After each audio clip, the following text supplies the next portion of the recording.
आइए अब देखते हैं खबर 1 मिनट, यानी कि 1 मिनट में पूरी खबर और उसका पूरा विश्लेषण।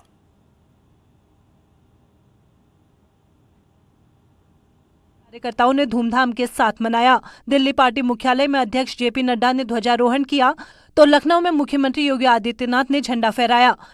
इस दौरान उन्होंने पंडित दीनदयाल समेत बाबा साहब अम्बेडकर की प्रतिमा पर माल्यार्पण किया तो देहरादून में बीजेपी के प्रदेश अध्यक्ष मदन कौशिक ने ध्वजारोहण किया। आज स्थापना दिवस में बीजेपी के तमाम नेता भगवा रंग की ब्रह्मकमल टोपी पहने हुए थे। स्थापना दिवस पर लखनऊ में सीएम योगी ने पैदल मार्च किया तो दिल्ली में पार्टी अध्यक्ष जेपी नड्डा शोभा यात्रा में शामिल हुए। अब भारतीय जनता पार्टी राष्ट्रीयता से ओतप्रोत तो थी, ये तो हमारा था ही विचार, लेकिन अब पार्टी की छवि ये गरीबों की पार्टी है। ये समाज के अंतिम पायदान पर खड़े व्यक्ति के लिए काम करने वाली पार्टी है। ये गरीबों के आंखों के आंसू को पोंछने वाली पार्टी है और उनको मजबूतीकरण करते हुए, सशक्तिकरण करते हुए, महिलाओं को, युवाओं को आगे बढ़ाते हुए देश को आगे बढ़ाने वाली पार्टी की छवि बनी है। बीजेपी के 42वें स्थापना दिवस पर प्रधानमंत्री नरेंद्र मोदी ने कार्यकर्ताओं को वर्चुअली संबोधित किया। इस दौरान पीएम नरेंद्र मोदी के निशाने पर विपक्ष रहा। उन्होंने परिवारवादी पार्टियों पर जमकर निशाना साधा और ऐसे दलों को लोकतंत्र के लिए खतरनाक बताया। उन्होंने कहा कि कुछ दल सिर्फ परिवार के हितों तक सीमित हैं। ऐसे दल संविधान को कुछ नहीं समझते। कि अभी भी देश में दो तरह की राजनीति चल रही। एक राजनीति है परिवार भक्ति की और दूसरी है राष्ट्र भक्ति की। केंद्रीय स्तर पर अलग अलग राज्यों में हमारे यहाँ कुछ राजनीतिक दल है जो सिर्फ और सिर्फ अपने अपने परिवार के हितों के लिए काम करते हैं। ये लोग भले ही अलग अलग राज्यों में हो, लेकिन परिवारवाद के तार से जुड़े रहते हैं, एक दूसरे। लखनऊ में भी बीजेपी के स्थापना दिवस पर कार्यक्रम हुआ जिसमें मुख्यमंत्री योगी आदित्यनाथ शामिल हुए। इस दौरान सीएम योगी ने बीजेपी कार्यकर्ताओं को स्थापना दिवस की बधाई दी। उन्होंने कहा कि बीजेपी की यात्रा बहुत कुछ कहती है। कार्यकर्ताओं के समर्पण पर किसी को कोई संदेह नहीं है। बीजेपी ने राष्ट्र की एकता के लिए काम किया, कोरोना काल में जीवन भी बचाया और जीविका भी बचाई। राष्ट्र का हित सर्वोपरि है, इस भाव को कहने वाला देश का एकमात्र राजनीतिक दल है जो नेशन फर्स्ट की थ्योरी को आगे बढ़ा करके देश पहला और दल का हित उसके बाद, ये कहने वाला एकमात्र दल है वह भारतीय जनता पार्टी है। जो संकल्प एक एक करके हमारे पूर्वजों ने, उन महापुरुषों ने देखा था, उन संकल्पों को साकार कर रही केंद्र की मोदी सरकार आज देश और दुनिया के लिए कौतूहल का विषय बना हुआ है। तो एक राजनीतिक दल कैसे दुनिया के अंदर देखते ही देखते छा जाता है। देहरादून में भी बीजेपी के स्थापना दिवस पर कार्यक्रम हुआ जिसमें मुख्यमंत्री पुष्कर सिंह धामी समेत पार्टी के तमाम पदाधिकारी शामिल हुए। इस दौरान सीएम धामी ने कहा कि विकास के काम उत्तराखंड के अंतिम व्यक्ति तक पहुंचाने का लक्ष्य है। सरकार जनता के साझेदार के रूप में काम करेगी। इसके साथ ही सीएम धामी ने कहा कि मैंने अधिकारियों को कहा कि न खुद सोऊंगा और न किसी को सोने दूंगा। बहुत सारी स्कीमें हमने चलाई हुई हैं।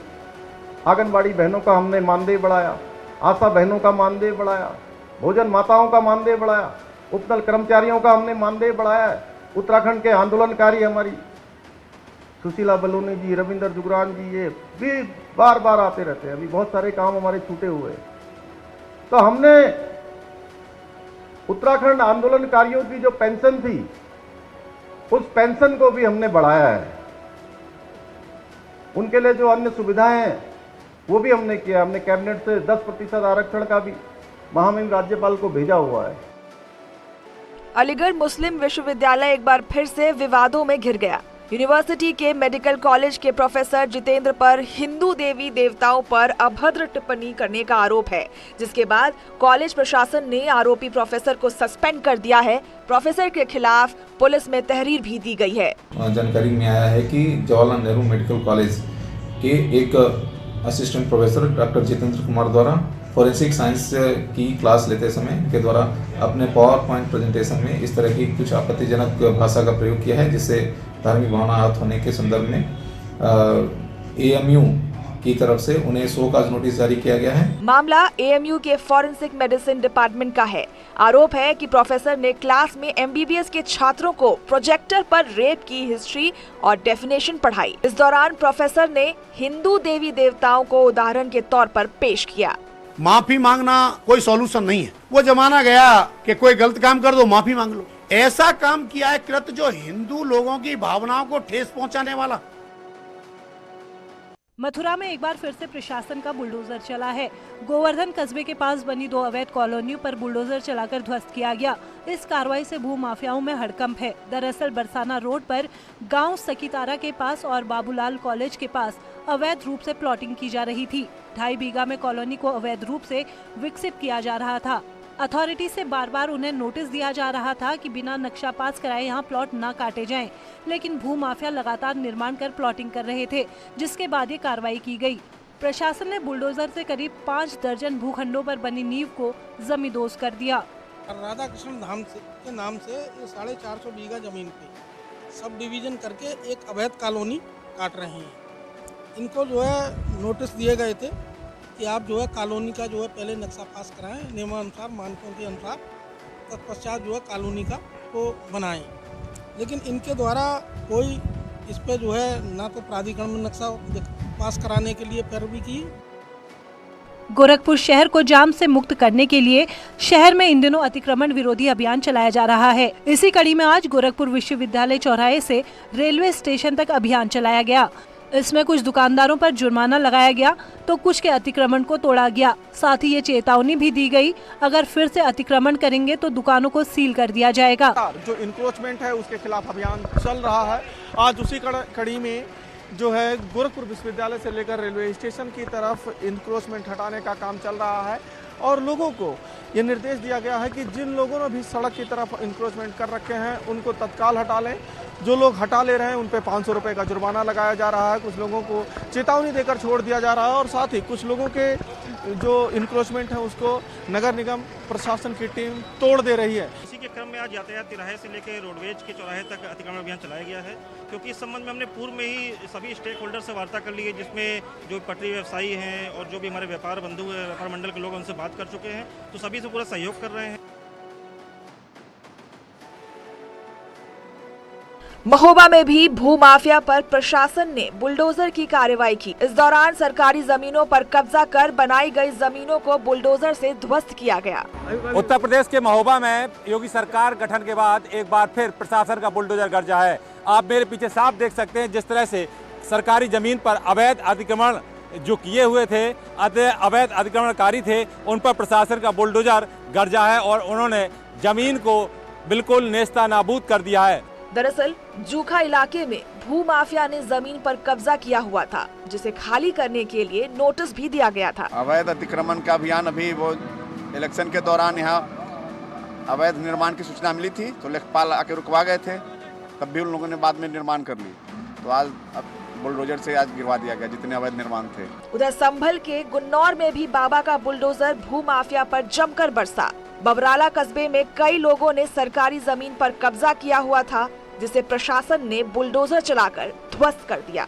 नगर पंचायत की नॉन जेडी की जमीन है, इसमें जो है कुछ प्लॉटिंग कर दी गई है। बेचा कोई सा खेत है, कोई से खेत में बना दिया गया है, तो कुछ लोगों ने बेनामे कराए हैं, लेकिन हमारी सरकारी वाले में कब्जा कर लिया, तो ये कब्जा हटाया जा रहा है। आगरा में भी अवैध कब्जा करने वालों पर बाबा का बुलडोजर चल गया। एतमदौला इलाके के नवलगंज स्टोन मार्केट में ये कार्रवाई की गई।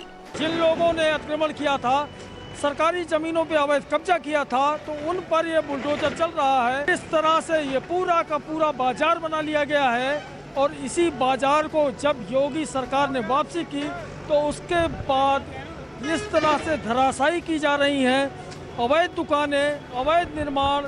सरकारी जमीन पर दबंगों ने लंबे समय से कब्जा किया हुआ था, जिसे खाली करने का नोटिस कई बार दिया गया था, लेकिन दबंगों ने जब सरकारी जमीन से कब्जा खाली नहीं किया तो फिर आगरा विकास प्राधिकरण बुधवार को बुलडोजर लेकर पहुंच गया और अवैध रूप से बनाई गई दुकानों को एक एक कर ढाया गया। करीब 5 करोड़ की सरकारी जमीन खाली कराई गई। प्राधिकरण के संपत्ति घेरे पड़े हैं लोग बहुत लंबे टाइम से, उसे खाली कराने के ऑर्डर है, काफी दिन से कोर्ट सबके हैं, लीगली इलीगली है, इन सबका कब्जा है, देख रहे हो अवैध हो रहा है ना, उसी को खाली कराने का काम किया है। नोएडा के सेक्टर 93 में सुपरटेक के ट्विन टावर के टेस्ट ब्लास्ट की तैयारियां तेज हो गई हैं। 10 अप्रैल को 12 बजे टेस्ट ब्लास्ट किया जाएगा। इस ट्रायल के बाद ही पता चल पाएगा कि ट्विन टावर को गिराने में कुल कितने विस्फोटक लगेंगे। इस दौरान ट्विन टावर सुरक्षा के घेरे में रहेगा। ट्विन टावर के 16 नंबर पिलर में ब्लास्ट होगा। टेस्ट ब्लास्ट के लिए पिलर्स को फाइबर शीट से ढका जाएगा, जिससे मलबा बाहर नहीं गिरे। टेस्ट ब्लास्ट के दिन सड़क पर कुछ घंटे तक डायवर्जन भी किया जाएगा। उधर आसपास की बिल्डिंग में रहने वाले लोगों से भी 10 अप्रैल को टेस्ट ब्लास्ट के दौरान अपनी खिड़की और बालकनी में नहीं जाने की अपील की गई है। सुपरटेक ट्विन टावर को तोड़ने का काम युद्ध स्तर पर चल रहा है और आपको तस्वीरें ग्राउंड जीरो से दिखाना चाहेंगे। ये जियो टेक्सटाइल फाइबर है जिसको पिलर्स पे लपेटा जाएगा। काम तेजी से चल रहा है और सबसे बड़ी बात है 10 तारीख को टेस्ट ट्रायल होगा और जब ये ट्रायल टेस्ट किया जाएगा पिलर्स पे तो इससे ये जानने की कोशिश की जाएगी कि कितनी मात्रा में एक्सप्लोजन की जरूरत है, कितना केमिकल लगाया जाएगा और उसी को आधार बनाकर एक्सप्लोजन की डिमांड भी की जाएगी। कानपुर में निर्वाणी अखाड़े के एक संत पर रेप का आरोप लगा है, जिसको लेकर किदवई नगर पुलिस में मुकदमा दर्ज कराया गया है। वहीं पीड़ित परिवार ने राज्य महिला आयोग से इस मामले की शिकायत की है, जिसके बाद पुलिस ने एफआईआर दर्ज की है।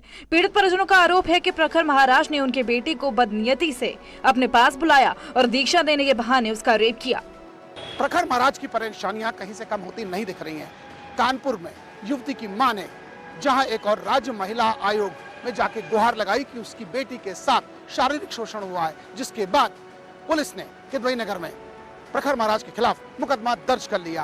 एफआईआर कराएंगे, पहले कमिश्नर साहब को आदेशित करेंगे ताकि वो इसको संज्ञान में लेके वो अपना भेज दें किदवई नगर या महिला थाने, ये वो डिसाइड करें कि हम किस थाने पे जहां की पुलिस इतनी बलशाली हो कि वो हरिद्वार से वो बेटी को ला सके। प्रातः पत्र पर संज्ञान लेते हुए थाना किदवई नगर में 29/22 मुकदमा प्रासंख्या दर्ज किया गया।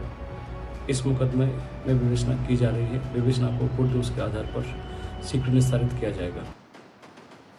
गाजियाबाद पुलिस ने पेट्रोल पंप कर्मचारियों से लूट और पीएनबी बैंक में हुई लूट का खुलासा कर दिया है। पुलिस और एसओजी ने मुठभेड़ के बाद मसूरी थाना इलाके से 50,000 के नामी बदमाश सुंदर को गिरफ्तार किया है। मुठभेड़ में उसके पैर में गोली भी लगी है, जिसके कब्जे से लूट के 7 लाख रुपए बरामद किए गए हैं। सुंदर का एक साथी मुकेश पहले से ही गिरफ्तार हो चुका है। इस पूरे प्रकरण में जिसमें 22 लाख रुपए गए थे, अब तक 17 लाख रुपए की रिकवरी इस प्रकार से हो चुकी है। एक अभियुक्त अभी बाकी है और एक को पीसीआर में लेना है, जिससे पूछताछ करनी है, उस पर हम लोग कार्रवाई करेंगे। उधर पंजाब नेशनल बैंक में हुई लूट के मामले में पुलिस ने मुठभेड़ के बाद 2 बदमाश रॉबिन और हिमांशु को गिरफ्तार किया है। इन दोनों मामलों के खुलासे के बाद पुलिस टीम को 1 लाख रुपए इनाम का ऐलान किया गया है। बैंक की लूट के खुलासे के लिए एसएसपी गाजियाबाद और उनकी टीम को शासन के स्तर से 1 लाख रुपए के इनाम की घोषणा भी की गई है। वो पूरी टीम में जो भी लोग हैं वो उनको उससे पुरस्कृत भी किया जाएगा। और जौनपुर में पुलिस ने मुठभेड़ के बाद 4 बदमाशों को गिरफ्तार किया है, जिनमें एक बदमाश गोली लगने से घायल हुआ है। मुठभेड़ सुजानगंज थाना इलाके के उमरपुर पुलिया के पास हुई, जिनके पास से तमंचा और कारतूस बरामद किए गए हैं। ये चारों बदमाश लूट की वारदात से फरार चल रहे थे। मुठभेड़ हो गई, बदमाशों द्वारा पुलिस पर फायर किया गया। आत्मरक्षा में पुलिस द्वारा भी फायरिंग की गई, जिसमें एक बदमाश दीपक यादव के पैर में गोली लगी है और इसी बदमाशों के बीच से ही अन्य 3 अपराधियों को भी गिरफ्तार करने में सफलता प्राप्त हुई है। उधर रामपुर में भी पुलिस और बदमाशों के बीच मुठभेड़ हुई है। चेकिंग के दौरान बाइक सवार बदमाश सुभान उर्फ पप्पू ने पुलिस टीम पर फायरिंग कर दी, जिसके बाद जवाबी कार्रवाई में बदमाश को भी गोली लगी। बदमाश अजीम नगर के खिरजपुर का रहने वाला। मुरादाबाद के अलग अलग थानों में करीब 1.5 दर्जन से ज्यादा मुकदमे दर्ज हैं। प्रभारी निरीक्षक अजीम नगर लालपुर डैम के पास में पुलिस के चेकिंग कर रहे थे, तभी एक व्यक्ति आता हुआ दिखाई दिया। उन्होंने रुकने का इशारा किया, लेकिन वो साथ भी ने पुलिस पर फायरिंग कर दी। जवाबी फायरिंग में वह व्यक्ति घायल हो गया।